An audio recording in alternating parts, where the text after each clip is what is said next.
Vasco insiste em atacante argentino e eu vou dar minha opinião que eu acho sobre isso, porque eu tô achando que essa negociação a gente está parecendo que estamos buscando uma estrela mundial. Vou dar minha opinião sobre isso. Vamos falar também sobre possíveis adversários do Vasco na Copa do Brasil. Já está definido os potes aí, a gente vai trazer para vocês. Vamos falar também sobre Jair. Vasco abriu conversas aí para poder contratar o volante do Atlético Mineiro. E também sobre Orelhano. Olha, o jogador já se despediu dos seus companheiros no Vélez. Isso e muito mais, a partir de agora, no nosso Comenta Leão Vascaíno. Então já sabe, né? Sobe a vinheta.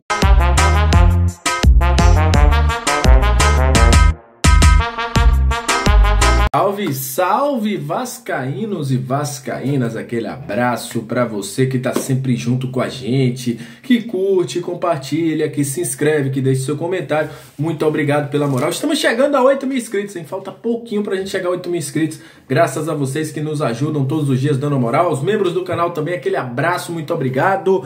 Para você que tá chegando pela primeira vez, seja muito bem-vindo. Eu sou o Léo, aqui é lugar de análise, informação, opinião. Tudo que envolve o Vasco está aqui. E é um prazer imenso ter você junto com a gente. Se você puder nos ajudar a chegar a 8 mil inscritos gostando do nosso canal, eu também ficarei muito grato. Mas já é um prazer imenso ter você junto com a gente. Seja muito bem-vindo. Olha, vamos falar de Vasco a partir de agora. Eu vou começar falando sobre Copa do Brasil. Daqui a pouco eu trago informações sobre os jogadores, viu? Copa do Brasil. Possíveis adversários do Vasco na Copa do Brasil. O CBF confirmou aí os potes. O Vasco está no pote B. Com isso, o Vasco enfrentará times que estejam no pote F. Quais são os times que estão no pote F? Vou falar para vocês e tá passando aqui na tela também para você ver. Trem União Rondonópolis, Real Noroeste, Retrô, Marcílio Dias, Tunaluso, Fluminense do Piauí, o nosso São Luís, Nova Iguaçu e o Maitá são os possíveis adversários do Vasco na primeira fase da Copa do Brasil. A CBF ainda não definiu qual será a data do sorteio, mas o Vasco já sabe que poderá enfrentar qualquer um desses adversários aí. O Vasco pode ir até em Rondônia, pode ir também para outros locais, né, como o próprio Recife, enfim. Vai depender muito aí de onde o Vasco vai cair, mas o Vasco tem diversas possibilidades, né? Pode jogar no Pará contra o Tunaluso, pode jogar contra o Fluminense do Piauí, próprio São Luís, pode jogar em Nova Iguaçu, no Rio de Janeiro, aí não vai precisar viajar, pode jogar contra o Maitá. Então, enfim, o Vasco tem diversas possibilidades aí para iniciar, já que o campeonato, a Copa do Brasil se inicia aí em fevereiro. A gente deve provavelmente saber no primeiro semestre de janeiro qual será o primeiro adversário do Vasco na Copa do Brasil. Olha, vamos falar de uma negociação que está rolando agora, porque o Vasco abriu conversa, segundo o Thiago Fernandes do site Gol, foi quem deu essa informação em primeira mão. O Vasco abriu conversas aí com o volante Jair. Jair que interessa também tanto ao São Paulo quanto ao Internacional. O Vasco ainda não formalizou uma proposta, mas conversa aí para saber quais entendimentos, se pode aí vai fazer uma proposta ou não, qual a situação do jogador, mas já sabe que o Atlético Mineiro quer vender o jogador, né? Quer uma negociação de venda, compra em definitivo.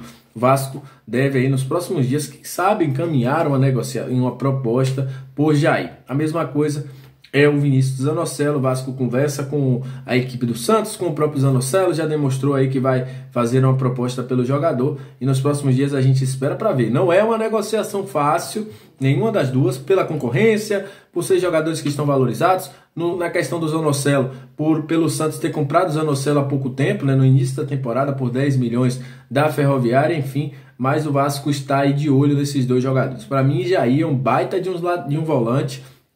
Chegando ao Vasco, teria uma possibilidade aí de ter um grande jogador, né? Jogador que foi decisivo em 2021, como eu já falei aqui em outros momentos. Então, nesse momento, o Vasco abre conversas para poder contratar o jogador Jair. Vou falar sobre Orelhano. Olha, informação do Agostinho Palacios é que o Orelhano hoje se despediu dos seus companheiros no Vélez, foi até o CT do Vélez se despedir, foi buscar seus materiais também, está rumo ao Rio de Janeiro. Provavelmente ele deve chegar no Rio na quarta-feira, né? A programação inicial era que ele chegasse ao Rio na próxima quarta-feira, se apresentar ao Vasco, passar por exames e aí sim, só depois ser anunciado como reforço do Vasco da Gama. Mesma coisa do Lucas Piton, né? Lucas Piton não participou do treino do Corinthians hoje, já também se preparando para se apresentar ao Vasco, né? Para fazer exames e aí sim depois ser anunciado pelo Vasco como novo reforço. Sobre a questão do Nardoni, o que aconteceu? O Vasco realmente quer a contratação do jogador, mas tem um outro time como concorrência por ele, né? A gente trouxe essa informação no vídeo de logo mais cedo. A equipe do Racing quer contratar também o jogador, só que a questão é o seguinte, o poder aquisitivo do Vasco hoje é maior do que o do Racing. Então a galera do União Santa Fé vê com bons olhos a possível contratação pelo Vasco. Mas o Racing também está na história aí para contratar o Juan Inácio Nardoni, volante da equipe do União Santa Fé. Inclusive foi eleito um dos 10 melhores volantes, né, do mundo, promissores do mundo, né? Pablo Maia, que é o volante da equipe do São Paulo, foi o primeiro, o Andrei está em 8º e o Juan Inácio Nardoni foi o segundo colocado aí nesse ranking de melhores volantes, né, promissores do futebol mundial. Falando agora sobre Diego Valois. Olha, Juan de Lima trouxe a informação hoje que o Vasco encaminhou mais uma proposta de 6 milhões de euros pelo jogador. O presidente do Tadieres, inclusive esse cara, eu tô tomando uma antipatia desse presidente do Tadieres, viu? Pelo amor de Deus, o cara conversa demais, eu não vejo nada. Só vejo o Vasco fazendo proposta pelo Valois, né? Ele disse que tem isso, tem aquilo, que quer 8 milhões, disse que vai recusar qualquer proposta abaixo dos 8 milhões. E aí eu digo uma coisa, o Vasco não precisa se submeter a essa situação do Valois. Parece que a gente está disputando um Ronaldinho Gaúcho na sua melhor forma, um Neymar na sua melhor forma, um Messi na sua melhor forma, um Mbappé. Por quê? A gente fica atrás de um jogador que tem 26 anos, é de seleção? É, beleza.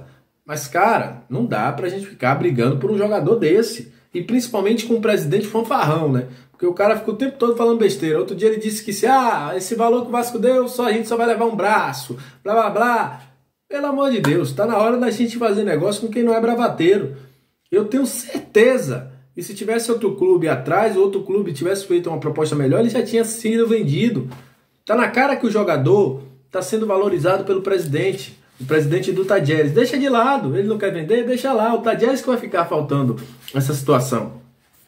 Se ele não quer aceitar o valor dado pelo Vasco, problema dele. Tchau e benção. Não dá para o Vasco ficar nessa dependência de Diego Valois. E eu acho até que 30 milhões é muito. Ah, Léo, o dinheiro não é da gente, mesmo assim. E não vale também pela marra que esse presidente do Tadieres está colocando aí, parecendo que ele está vendendo um craque mundial. Com todo respeito ao Valois, é um bom jogador? É. Mas também não é esse jogador para a gente estar fazendo essa briga toda aí para contratar. Mas enfim, vamos ver o que, é que vai acontecer nos próximos cenas aí dos capítulos. Eu espero muito que o Vasco consiga contratar, mas eu acho que já está demais já essa história. Está na hora de deixar o Valois de lá para o Tadieres. Então é isso. Agradeço a você que chegou até esse momento do vídeo. Muito obrigado. Aquele abraço, saudações vascaínas e até a próxima. Valeu!